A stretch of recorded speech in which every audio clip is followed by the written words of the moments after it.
म्हणजे तुम्ही स्वतःला परफेक्ट करत असताना, परिपूर्ण करत असताना तुमचं लक्ष बेखमीर भाकरीकडे गेलं पाहिजे, येशूकडे गेलं पाहिजे. येशू आमच्यासाठी आदर्श आहे, तो आमच्यासाठी आयडल आहे. एक व्यक्ती नाही तुमच्यासाठी, चर्च मधली व्यक्ती, उपदेश करणारी एखादी व्यक्ती. कधी कधी आम्हाला असं वाटतं अमक्या अमक्या सेवकासारखं मी बनावं. तुम्ही खमीर आहात, पण बेखमीर भाकर प्रभू येशू ख्रिस्त आहे. म्हणून कॉपी करताना कोणाला कॉपी करायची, तर ख्रिस्ताला कॉपी करायची. प्रभू येशू ख्रिस्तासारखं आमचं जीवन बनलं पाहिजे. म्हणून अजून एक मुद्दा मला तुम्हाला सांगायचा आहे. शांतार्पण, उपकार स्तुतीचा यज्ञ करत असताना नेहमी आमच्या लक्षात राहिलं पाहिजे की आमच्यामध्ये खमीर आहे, आठवलं पाहिजे.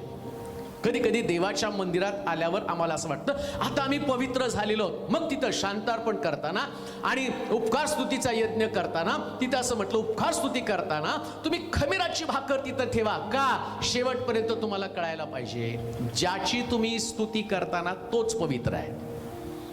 तुम्ही पवित्र आहात म्हणून उपकार स्तुती करत नाही, तुम्ही तर खमीरच आहे.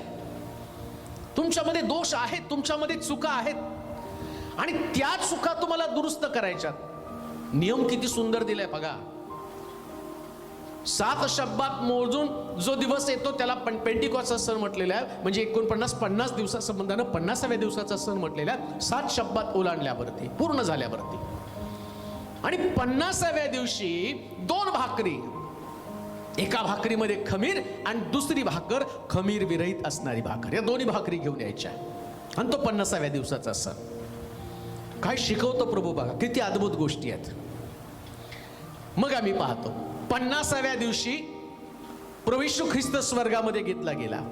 तोपर्यंत 50वा दिवस नाही, तो 40 दिवसापर्यंत फिरला. आणि 40 दिवसानंतर तो त्याचं उचलणं झालं आणि तो काय म्हटलं माहिती का?